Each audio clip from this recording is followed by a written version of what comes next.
بسم اللہ الرحمن الرحیم۔ الفصل الثانی، یہ کتاب الایمان کی دوسری فصل ہے۔ جیسے میں نے عرض کیا تھا آپ کے سامنے کہ دوسری فصل میں بخاری اور مسلم کے علاوہ جو اور دیگر کتابوں کے نام ذکر کیے تھے مقدمے میں، صاحب مشکات نے ان کی روایتیں ذکر کریں گے۔ چنانچہ پہلی روایت آ رہی ہے حضرت معاذ ابن جبل رضی اللہ تعالی عنہ کی، اور یہ روایت کس نے کی ہے؟ کہہ رہے ہیں رواہ احمد والترمذی وابن ماجہ۔ امام احمد نے، ان کی کتاب کا نام ہے مسند احمد، اور امام ترمذی نے، ان کی کتاب کا نام ہے الجامع، اور ابن ماجہ نے، ان کی کتاب کا نام ہے سنن ابن ماجہ۔ روایت کیا ہے؟ روایت یہ ہے کہ حضرت معاذ فرماتے ہیں قال قلت یا رسول اللہ اخبرنی بعمل یدخلنی الجنۃ ویباعدنی من النار۔ میں نے کہا کہ یا رسول اللہ، مجھے ایسا عمل بتا دیجئے جو مجھے جنت میں لے جائے اور جہنم کی آگ سے بچا لے۔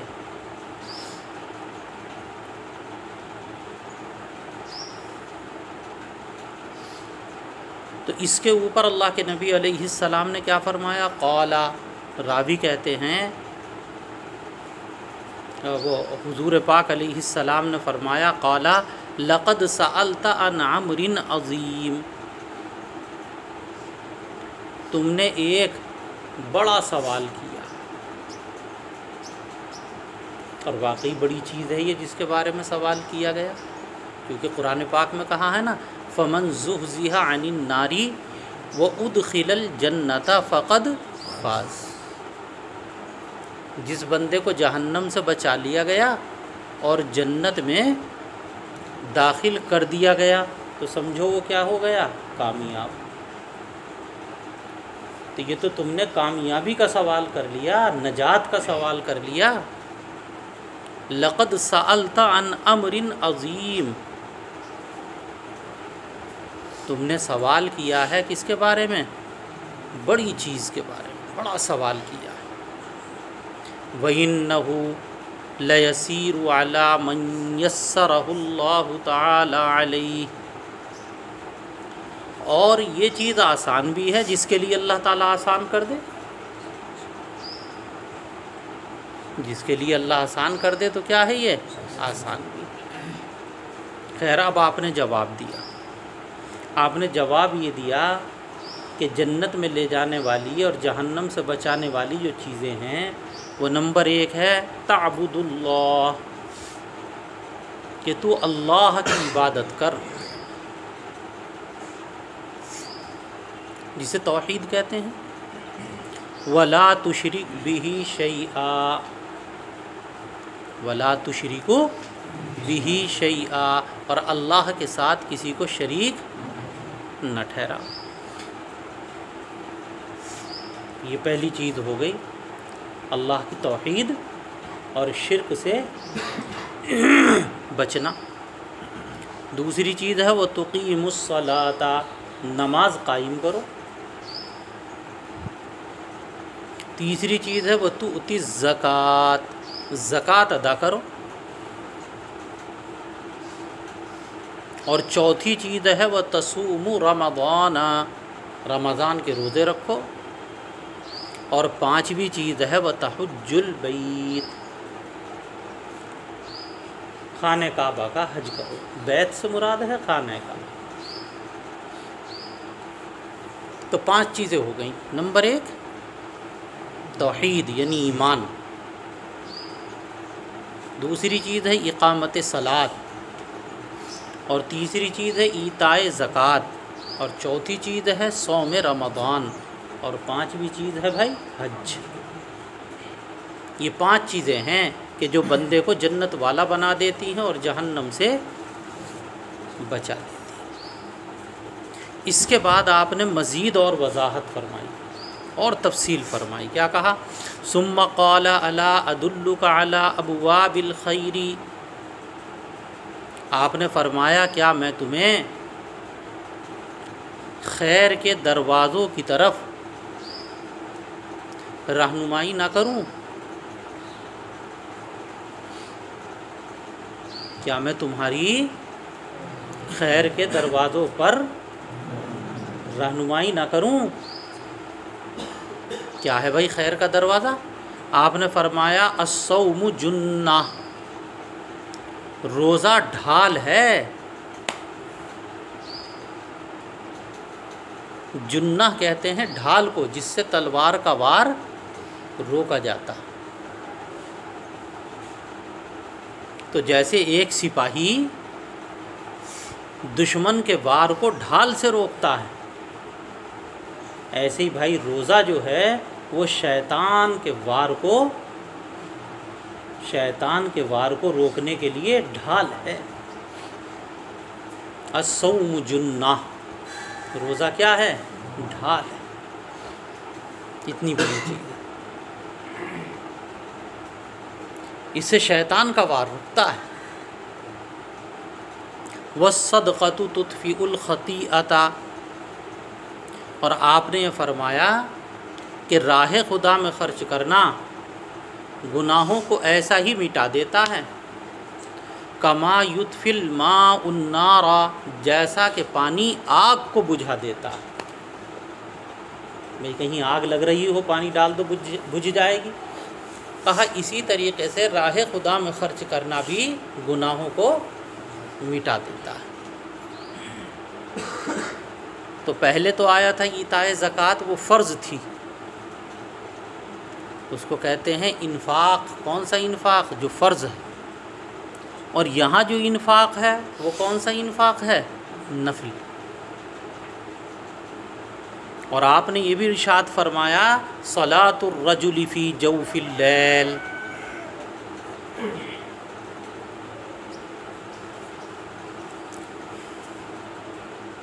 آدھی رات کو نماز پڑھنا،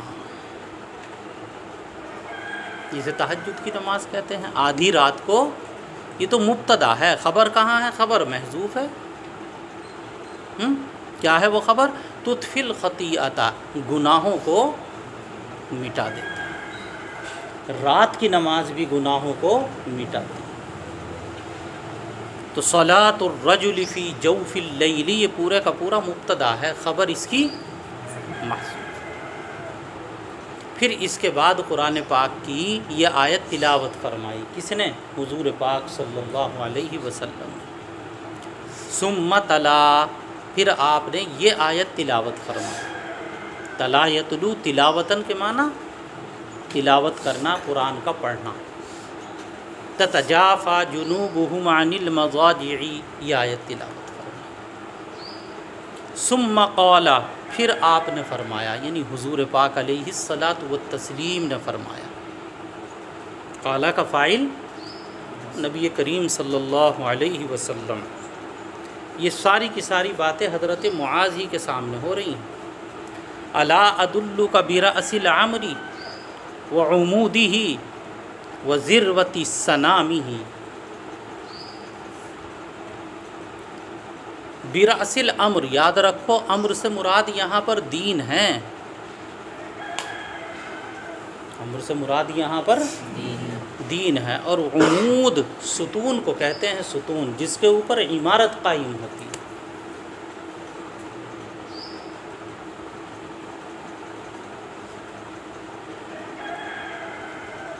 تیسری چیز ہے ذروۃ سنامہ، ذروۃ ذال کے کسرے کے ساتھ یہی زیادہ مشہور ہے، حالانکہ پڑھنا جائز ہے ذال کے فتح کے ساتھ بھی ضربۃ،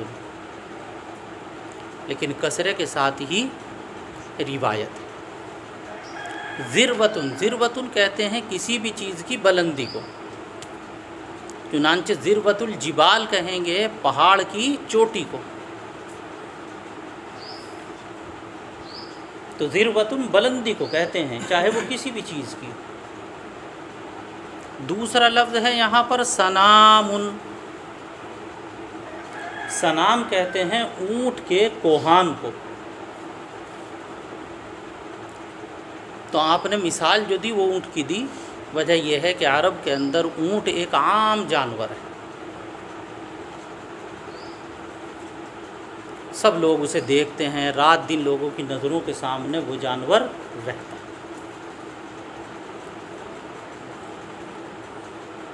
تو سنام اونٹ کا کوہان،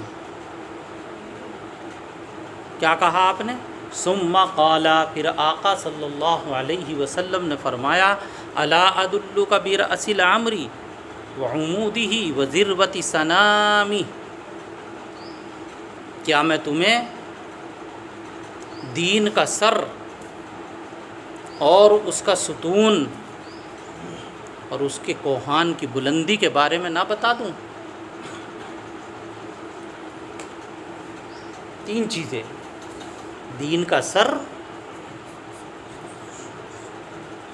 اور اس کا ستون اور اس کے کوہان کی بلندی۔ قلت، حضرت معاذ فرماتے ہیں میں نے کہا بلا یا رسول اللہ،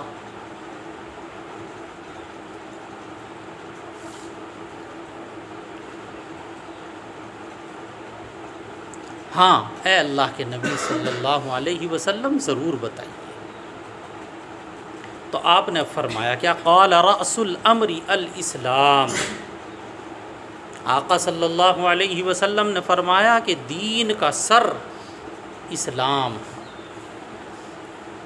جیسے کسی بھی چیز کا سر ہوتا ہے، انسان کا سر ہے، اور اسی طریقے سے آپ دیکھیے گا اونٹ کا سر ہے، اگر سر کو آپ علیحدہ کر دو تو وہ چیز زندہ نہیں ہوتی۔ بالکل اسی طریقے سے یہ جو دین ہے اس کا سر اسلام، جو حیثیت جسم کے اندر سر کی ہے وہی دین کے اندر اسلام کی۔ وعمودہ الصلاۃ، اور دین کا ستون نماز ہے۔ جیسے عمارت کے اندر ستون کی حیثیت ہوتی ہے نا، وہی حیثیت بعین ہی دین کے اندر نماز ہے۔ اگر ستون کھڑا ہے تو عمارت کھڑی ہے، اور اگر ستون ڈھہ جائے تو عمارت پوری کی پوری زمین بوس ہو جاتی ہے۔ یہی حیثیت نماز کی ہے۔ اگر نماز قائم کی ہے تو دین زندہ ہے، دین کھڑا ہے، اور اگر نماز کو چھوڑ دیا تو سمجھ لو دین کا بھی، دین کی جو عمارت تھی وہ منہدم ہو گئی۔ مشہور ہے من اقامہا اقام الدین، جس نے نماز کو قائم کیا اس نے کس کو قائم کیا؟ دین کو۔ کیا کہا آگے؟ وعمودہ، دین کا عمود ستون نماز ہے۔ وذروۃ سنامہ الجہاد، اور دین کے کوہان کی بلندی جہاد ہے۔ دین کی جو عظمت ہے وہ کس سے ہے؟ جہاد سے۔ ثم قال، پھر اس کے بعد آقا صلی اللہ علیہ وسلم نے فرمایا الا اخبرک بملاک ذلک کلہ، یہ لفظ آیا ہے یہاں پر ملاک، میم کے کسرے کے ساتھ ہی یہ اشہر ہے۔ جو روایت ہے وہ کس کے ساتھ ہے؟ میم کے کسرے، حالانکہ میم کے فتح کے ساتھ بھی یہ پڑھا جاتا ہے۔ اسے کہتے ہیں ملاک، ملاک کہتے ہیں جڑ کو، ملاک کا ترجمہ جڑ۔ پھر آپ نے فرمایا ثم قال، کس نے؟ حضور پاک علیہ الصلاۃ والتسلیم نے، الا اخبرک بملاک ذلک کلہ، کیا ان تمام چیزوں کی جڑ کے بارے میں تمہیں نہ بتا دوں؟ یہ تو اب تک جتنی بھی چیزیں بتائی ہیں ان کی جڑ بتا دوں تمہیں، پورے دین کی، دین کے احکامات کی۔ قلت بلا یا رسول اللہ، حضرت معاذ بن جبل کہتے ہیں یا نبی اللہ، میں نے کہا کہ کیوں نہیں اے اللہ کے نبی، بتائیے۔ فأخذ بلسانه فقال کف علیک ھذا، تو آقا صلی اللہ علیہ وسلم نے اپنی زبان مبارک کو پکڑا ایسے کر کے، زبان مبارک کو آپ نے پکڑا ہاتھ سے، اور پکڑ کر کیا فرمایا؟ فقال، آپ نے فرمایا کف علیک ھذا، اس کو قابو میں رکھ۔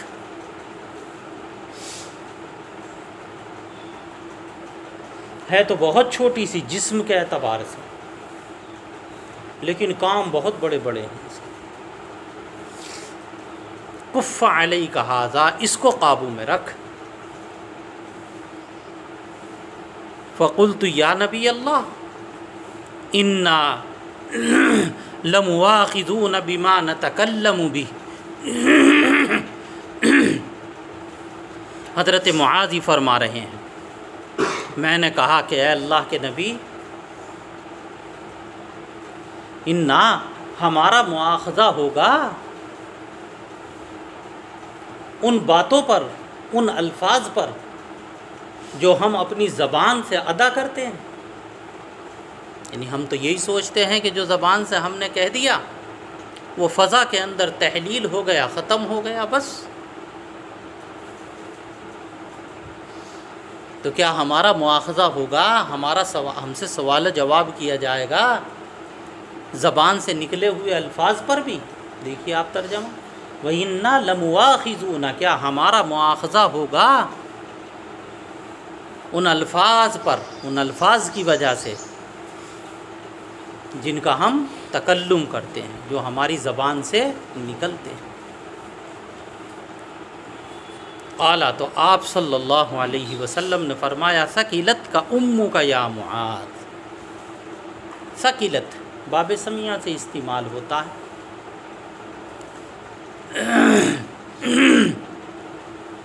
تیری ماں تجھے گم کرے اے معاذ۔ یہ جملہ جو وضع کیا گیا تھا شروع میں، یہ بد دعا کے لیے تھا، لیکن یہاں یہ بد دعا کے لیے نہیں ہے، یہاں یہ تنبیہ کے لیے ہے، یاد رکھنا۔ عربی ادب میں، زبان میں یہ کس کے لیے آتا ہے؟ بد دعا کے لیے، لیکن یہاں یہ بد دعا کے لیے نہیں ہے، اس کا استعمال کثرت سے آتا ہے۔ کس کے لیے؟ تعجب کے لیے، تنبیہ کے لیے۔ یہاں یہ تنبیہ کے معنی میں ہے۔ ثقلت کا امو کا یا معاذ، اے معاذ تیری ماں تجھے گم کرے۔ هل يكب الناس في النار على وجوههم او على مناخرهم الا حصائد السنتهم۔ حصائد یہ جمع ہے حصیدتن کی، حصیدتن کہتے ہیں کٹی ہوئی کھیتی کو۔ زبان کی کٹی ہوئی کھیتی سے مراد ہے مخلوط باتیں، جن باتوں کے اندر اچھی باتیں بھی ہوں، بری باتیں بھی ہوں، سچ بھی ہو، جھوٹ بھی ہو، وہ کیا کہلائے گا؟ حصائد السنہ، جس میں اچھی بری سب باتیں، مخلوط باتیں۔ تو آپ صلی اللہ علیہ وسلم نے فرمایا کہ انسانوں کو جہنم میں چہرے کے بل یا پیشانی کے بل ڈالنے والی زبان کی مخلوط باتیں ہی ہیں۔ کبا یکبو کے معنی اوندھے منہ ڈال۔ هل يكب الناس في النار على وجوههم او على مناخرهم، انسانوں کو جہنم کی آگ میں چہرے کے بل یا پیشانی کے بل ڈالنے والی مخلوط یہی چیز ہے کہ جس سے انسان کہاں چلا جاتا ہے؟ جہنم۔ اس لیے اپنی زبان کو قابو میں رکھنا۔ کس سے قابو میں رکھنا؟ مالا یعنی سے، یعنی غیر مناسب باتوں سے۔ یہ اللہ کی نعمت ہے زبان، اسے اللہ تبارک و تعالیٰ کی اطاعت ہی کے لیے استعمال کرے۔ یہ پہلی روایت۔